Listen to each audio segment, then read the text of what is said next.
Cumprimento a todos com a paz do Senhor Jesus. Bem-vindos ao programa Mulheres Bíblicas. Nós estamos aqui hoje com a querida irmã Miriam Samu. A paz do Senhor, Miriam. A paz do Senhor, Giovana. E também com a Cristiane. A paz do Senhor, Cris. Paz do Senhor, Giovana. Paz do Senhor, Mirinha. Também gostaria de saudar aqueles que nos assistem pelo canal oficial do YouTube, nas redes sociais e também pela TV Manaim. Nós gostaríamos aqui de deixar o nosso abraço fraternal, aquelas irmãs, irmãos que têm compartilhado as suas mensagens através do chat do YouTube e dizer que é sempre uma grande alegria para todas nós, os recados e mensagens que os irmãos têm deixado ali. Amém. Tem sido mesmo uma bênção. Irmãs, nós estamos falando nesse período, nós vamos ter alguns programas falando sobre chamadas para servir. E no episódio anterior, nós falamos que devemos obedecer e nos sujeitar aos nossos pastores, porque eles darão conta de nós ao Senhor. Para que eles executem esse trabalho com alegria, devemos ser cooperadoras do ministério. Hoje, nós continuaremos este assunto nos inspirando no testemunho de Miriam. Veremos que sua vida tem muitas lições preciosas para a nossa caminhada como servas, que foram chamadas para servir. E para início da nossa conversa, Miriam, você pode dar uma introdução no assunto? Sim, Giovana. Eu gostaria de, então, iniciar lendo Êxodo, capítulo 2, versículos 7 e 8, e que diz o seguinte: Então disse sua irmã, a filha de Faraó, irei eu a chamar uma ama das hebreias que crie este menino para ti? E a filha de Faraó disse-lhe, vai. E foi-se a moça e chamou a mãe do menino. Então, o que nós vemos aqui nessa passagem é que quando a mãe de Moisés, sem poder mais escondê-lo, ela o lançou no rio. E isso fez com que também sua irmã, Miriam, nesse momento, ela foi usada por Deus para preservar a vida de Moisés e a fim de que o propósito do Senhor se cumprisse na vida dele. E não só a vida do menino em si foi preservada, mas também a oportunidade de dar a continuidade à formação da sua identidade, porque ele, na verdade, ele era hebreu.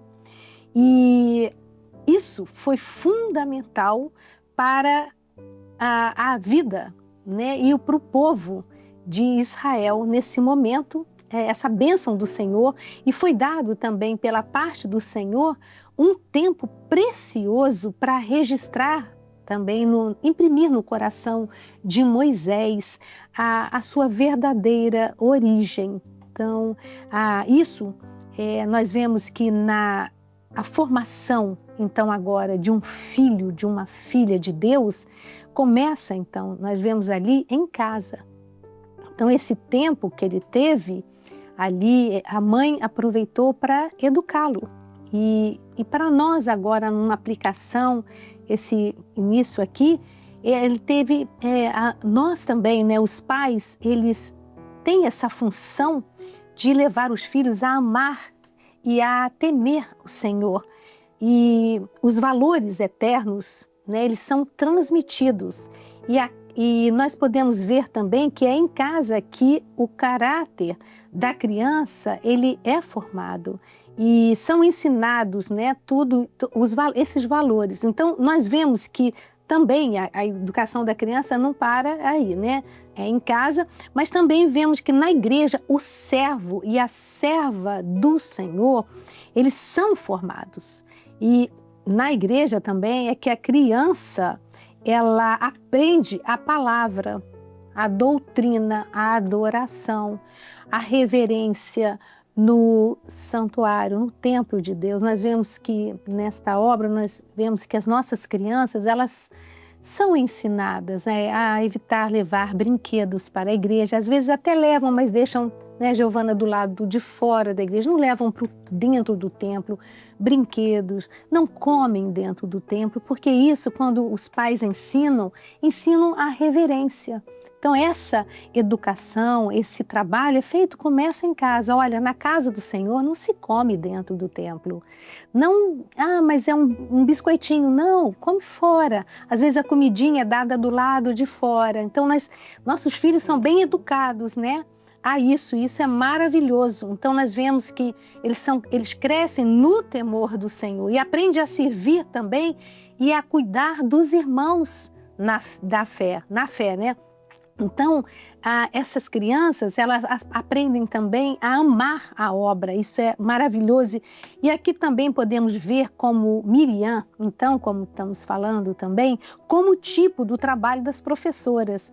São elas que acompanham e contribuem para o crescimento espiritual dos nossos filhos. Então, esse aí é o trabalho das professoras, né?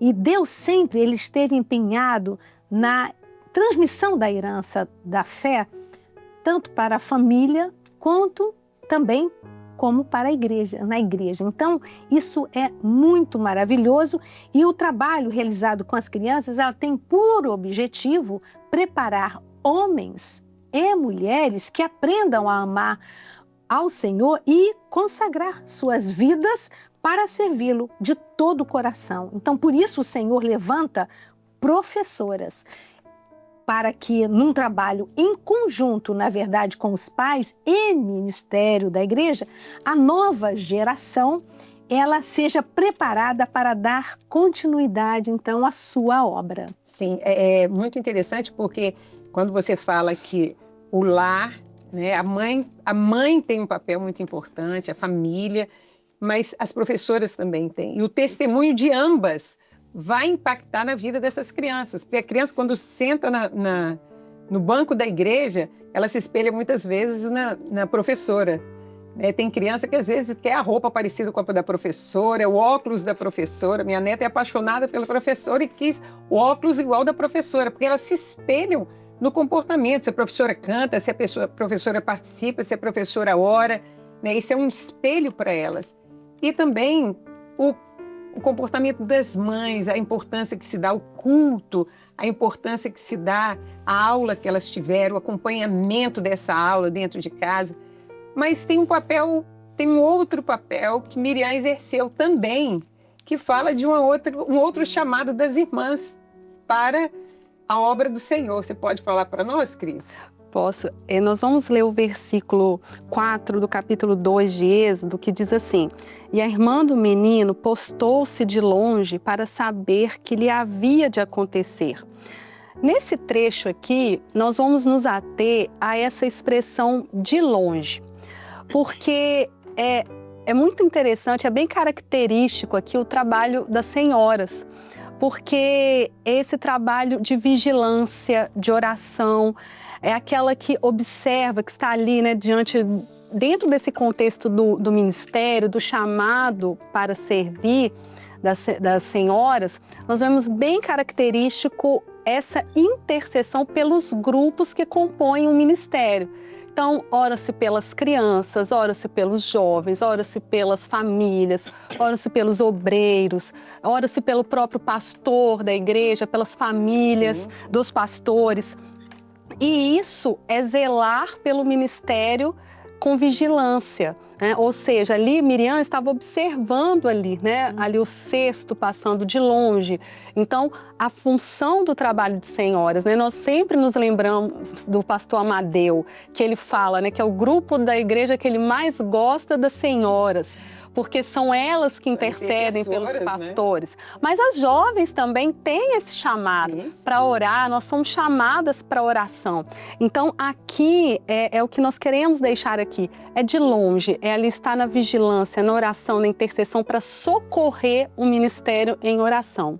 E é interessante que ela acompanhava de longe, o cestinho era betumado, né, para que a água do Nilo não entrasse no cesto, porque senão mataria a criança. Ela ali, na realidade, ela foi preservada, quando colocada no rio, ela foi preservada tanto da ordem de Faraó, que tinha uma ordem de morte, né, de condenação sobre as crianças, como também da água do Nilo que não podia entrar dentro do cesto. Então, foi uma bênção. E tinha assim nós vemos que ela, quando betumou o cesto, aquele cesto ali fala de uma arca, né? Era uma mini arca. E a história de Noé já era conhecida, né, por eles. Eles conheciam a história do livramento que o Senhor deu e ela agiu da mesma forma. Ela colocou a criança na arca. E nós vemos que, como essa água não podia entrar para não matar a criança, nós vemos que a palavra fala que sem profecia o povo se corrompe. E nós vemos que Miriam teve um outro chamado. E Miriam foi uma bênção no ministério de Moisés, porque ela foi usada como profetisa na casa do Senhor, na obra, né, no ministério de Moisés. Durante aquele período ali no deserto, a palavra cita Miriam como profetisa. E aí, o que você tem para falar para nós nesse sentido, da profetisa Miriam? Miriam, esse trecho está lá no capítulo 15, no versículo 20, de Êxodo, que diz, né? Então Miriam, a profetisa. A profetisa em Israel, ela representava aquela pessoa que tinha a transmissão daquilo que Deus instruía ao povo. Então, tem algumas características das profetisas em Israel que são muito interessantes e que se aplicam hoje também no nosso meio, né, na igreja. Elas eram mulheres consideradas portas-vozes de Deus, eram consideradas piedosas, obedientes, eram reconhecidas pelo povo como alguém que havia sido chamada e capacitada por Deus para serem usadas. Então, Miriam, ela tinha esse chamado. A palavra fala que ela era profetisa. E nós podemos observar que tanto na igreja primitiva, quanto na nossa igreja cristã Maranata, né, as experiências que o Senhor tem dado e sempre vem ao longo da história com os dons espirituais, né, e principalmente com as mulheres sendo muito usadas por Deus através dos dons espirituais. E a carta de Paulo, em 1 Coríntios 12, 31, diz assim: procurai com zelo os melhores dons, e eu vos mostrarei um caminho ainda mais excelente. Então, aqui, procurar com zelo é desejar com sinceridade, né? Então, a serva do Senhor que busca o Senhor com sinceridade, querendo ser usada com poder, com graça, né? Os melhores dons é sem medida, é sem reservas, se colocar à disposição de Deus para que possa ser usada profundamente pelo Senhor. E o caminho mais excelente, que é a experiência de viver na direção do Espírito Santo. Em relação aos dons espirituais, é bom a gente sempre lembrar que os dons espirituais, eles são para a edificação da igreja, do corpo, né, do corpo de Cristo. E é sob o governo do ministério e na direção do Espírito Santo. Por quê? Porque a obra do Espírito, o governo dos dons, existe uma identidade, existe uma unidade, existe uma característica, né? Não é algo isolado aqui, mas é como a palavra fala em 1 Coríntios 14, 26. Que fareis, pois, irmãos, quando vos ajunteis? Cada um de vós tem salmo, tem doutrina, tem revelação, tem língua, tem interpretação. Faça-se tudo para edificação. Os dons são uma riqueza para a igreja. É a forma como o Senhor fala, é a segurança do corpo, né? É a preservação do corpo. E eu creio que através deste programa o Senhor vai derramar dons sobre muitas irmãs, o Senhor vai renovar aquelas que há muito não são usadas. Desejo de receber os dons. Exato, que busquem, que sejam assim como Miriam, que sejam profetisas, cheias do Espírito Santo. Amém.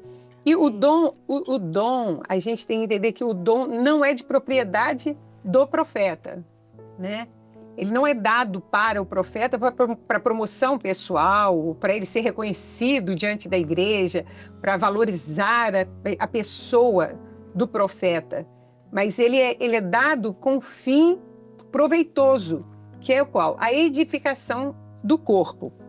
E é interessante que Paulo, quando fala dos dons espirituais, logo em seguida ele fala sobre corpo. Porque a necessidade, o dom, ele nunca é completo. Né? Então, ele precisa ser discernido, ele precisa de sabedoria para que tem que saber se o dom veio do Senhor, se é para aquele momento, se é para entregar, se é para interceder. E isso depende do governo, do que o Senhor deu ao ministério. E o dom, muitas vezes, ele vem com símbolos, com figuras. Nós vemos no Velho Testamento mesmo, né, as visões de Daniel, visões de Nabucodonosor, o sonho que ele teve da estátua, né? E como é que discerne? Ninguém sabia o que ele queria dizer. Por quê? Porque ele precisava do Espírito do Senhor. Nós vemos as visões de Apocalipse, de Ezequiel. São visões que são complexas e o Senhor continua falando. Nós temos um caso interessante na igreja de um irmão que teve a visão que o Senhor dava a ele um carro vermelho, último tipo, e ele ficou super feliz. Era um presente do Senhor. E ele foi lá e comprou um carro sem poder, fez um empréstimo, comprou, e o banco depois veio e tomou o carro dele. Ele falou: pastor, não estou entendendo nada. O senhor disse que ia me dar esse presente, eu estou crente que o senhor vai prover os recursos para eu poder pagar o carro, comprei na fé. Mas o senhor está falando no sentido espiritual. Então, o dom, ele precisa de discernir. Ele precisa discernir para aplicação. E antigamente, no nosso meio, era comum os irmãos tirarem satisfação com o ministério. Entreguei o dom, e aí, pastor? O que o senhor fez com o dom? Cobrar, né? Pastor, e aí? Vai tomar uma providência? Eu tive aquele dom. Mas o dom, uma vez entregue, acabou a sua função. Você entregou o ministério, a administração do dom é do ministério. E outra coisa também é que o dom, ele não deve ser entregue por uma pessoa qualquer. Né? Não sou eu que vou entregar um dom. Cris, tive um sonho com você. Não, o dom, ele tem que passar pelo ministério. Porque o ministério, às vezes, o Senhor levanta, é um grupo para orar por você, é uma necessidade. Né? Então, não há essa coisa de, vou na casa da profetisa para ouvir a voz do Senhor. Nós ouvimos a voz do Senhor no corpo. Amém. Né? O dom fora do corpo, ele sempre traz prejuízo. Mas tem mais, essa história tem muito para nos ensinar. É maravilhosa a história de Miriam. Sim. Miriam, na vida dela, não foram só bênçãos, né, Miriam? É Miriam passou por algumas dificuldades e aí vou deixar você contar para as irmãs a dificuldade na vida de Miriam para nós não cairmos nesse erro. Verdade, Giovana. Eu vou ler, então, aqui, em Números 12, os versículos 1 e 2, né?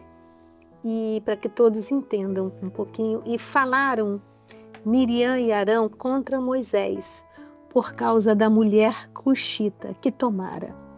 E disseram: porventura falou o Senhor somente por Moisés? Não falou também por nós? E o Senhor o ouviu. Isso é muito sério. E o Senhor o ouviu. O Senhor ouve as nossas orações, o Senhor ouve a nossa adoração, mas também ouve muitas vezes aquilo que não deveríamos. A murmuração também, né? A murmuração e os questionamentos. Então nós vamos relembrar aqui o chamado de Moisés. Israel, ele vivia escravizado no Egito, debaixo de uma dura servidão, né, nós sabemos, sim. E o clamor do povo subiu a Deus. E naquele momento o Senhor vendo aquela aflição, o Senhor levanta então Moisés por libertador do povo. E há um detalhe muito interessante no capítulo 6, versículos 3 e 6, mas eu não vou ler, mas eu vou falar. E todos podem conferir, né? Aos patriarcas, Deus se revelou como o Todo-Poderoso. Isso é um detalhe que eu gostaria de falar aqui. Como Todo-Poderoso.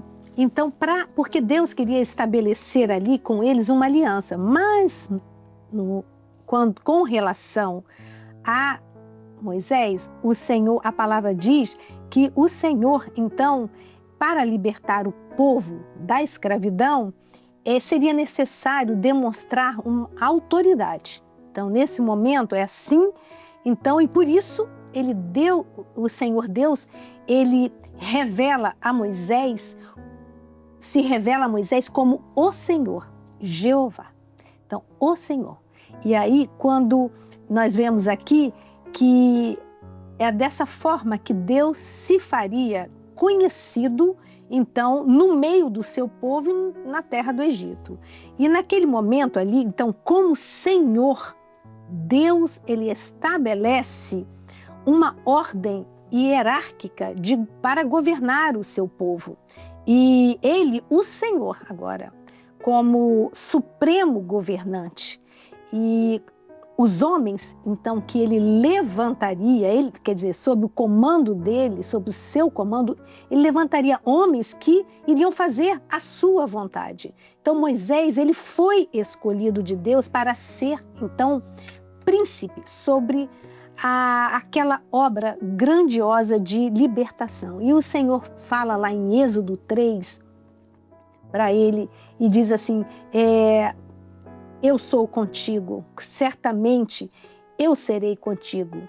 E também o Senhor diz, assim dirás aos filhos de Israel, eu sou, me enviou a vós. Então ele foi fortalecido ali com aquela palavra, mas eu queria voltar um pouquinho agora, né, para Miriam. Então vemos que ela então, estamos falando de um governo, de um chamado, e agora vamos falar de Miriam, porque Miriam... ela tem uma ação diante desse governo, desse né? governo.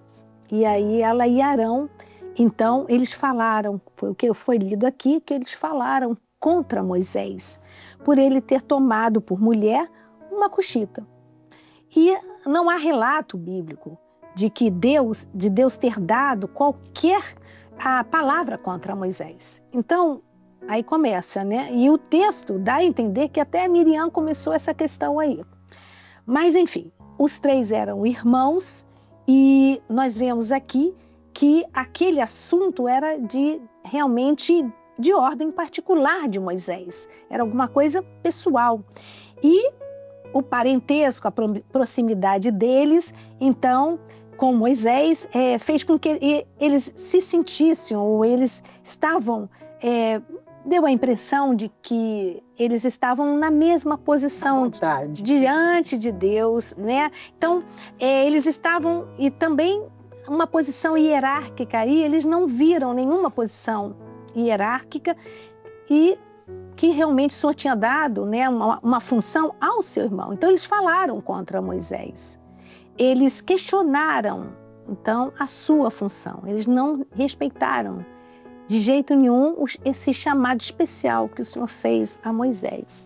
Então, isso foi um erro gravíssimo. E confundiram, então, o homem Moisés com o príncipe Moisés, que realmente Deus havia levantado para, através dele, falar com os filhos de Israel. Então, para nós, esse ensino aqui, fechando, é vital, Giovana, e todos que nos assistem. Por quê? Porque havia na vida de Moisés um tesouro extraordinário, Deus falando através dele. Amém. Então, ele era amigo de Deus. Então, Deus falava boca a boca. Então, era alguma coisa muito especial. E o próprio Senhor governava o povo através de Moisés, e por isso Deus se levantou para julgar aquelas palavras ditas contra o seu servo. Então, o Senhor, ele... deixando aqui que o Senhor chama homens comuns, homens simples, né, para fazer a sua obra. São como madeira ou vaso de barro, mas que, segundo a sua vontade, Deus coloca dentro deles as suas riquezas, os seus valores eternos, para abençoar o seu povo. Então é importantíssimo reconhecer o valor do tesouro que Deus colocou no coração dos servos, que Ele escolheu para funções na obra, e com zelo nós orarmos, né, para que eles sejam sustentados e fortalecidos pelo Senhor. E é função da igreja orar pelo ministério, para que a glória do Senhor se manifeste através dele em nosso favor. Amém. Eu acho muito interessante essa palavra, tem muitos aspectos, né? Miriam abordou alguns aqui e eu gostaria de abordar outros na mesma palavra. Porque quando a Miriam e Arão se levantam contra a autoridade de Moisés, na realidade dá a entender que Miriam, como você mesmo falou, ela teve essa iniciativa, né? E ela se levanta contra o casamento de Moisés com a mulher cuxita, é porque eles não alcançaram mais aquele casamento ali falava de algo que era profético, apontava para a igreja que é gentílica e tudo mais, que não é o nosso assunto aqui. Mas era um sinal profético que estava ali e eles se levantaram contra isso. Mas o que aborreceu o Senhor foi que o Senhor tinha dado uma autoridade sobre Moisés. E eles questionam, porque eles eram profetas. Eles dizem assim, mas o Senhor não fala conosco? Nós também somos profetas. Ele é profeta, ele fala com o Senhor, nós também falamos. E por que a autoridade está sobre Moisés? Por que Moisés vai ficar com o governo? Ele vai ficar com o governo porque o Senhor colocou o governo sobre Moisés. O Senhor não deu governo a Miriam nem a Arão. E o Senhor fala que com Moisés ele tinha uma intimidade muito maior. Com os profetas ele fala por visão, por sonhos, mas com Moisés ele falava face a face, né, boca a boca. E é interessante que a ira do Senhor se acendeu contra eles. Moisés não precisou tomar satisfação, né, porque o Senhor se levantou. E o Senhor se irou, e a palavra diz que quando o Senhor chama eles três, e Arão olha para Miriam, ele vê que ela está leprosa, ele fala, Senhor meu, ele fala com Moisés aqui, é muito interessante, ele fala com Moisés, Senhor meu, ora não ponha sobre nós este pecado, que fizemos loucamente. Senhor, olha, o juízo já veio sobre ela, Senhor, tem misericórdia. Mas o juízo veio maior sobre Miriam, porque Miriam foi aquela que incitou, né? A palavra dá a entender que ela incitou Arão. E isso acontece muitas vezes nos lares, na igreja, né? Irmãos que começam a murmurar. Murmurar é conversinha de pé de ouvido, né? Vê um problema aqui, aí começa. Porque está tratando meu filho assim, porque o diácono tal chamou a atenção do meu filho, porque o pastor está assim, eu não gostei disso, eu não gostei daquilo, não estou gostando do que está acontecendo. É interessante que a murmuração no povo de Israel era uma coisa que já vinha do passado. Eles murmuraram contra o maná, porque o maná era muito repetitivo.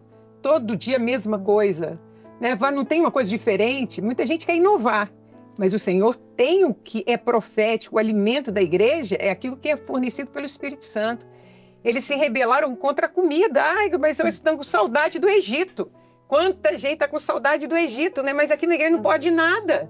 Mas nós não podemos trazer uma coisinha assim. No mundo tinha isso aqui que era muito divertido, era bom, né? E se começa a sentir saudades do mundo. Chega maravilhado com a obra.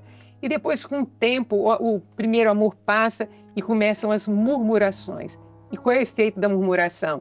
Na vida de Miriam foi a lepra, que tira a sensibilidade, mas que afastou ela da comunhão do povo. Ela ficou fora do arraial e ainda ela ficou 7 dias, o que atrasou a caminhada do povo.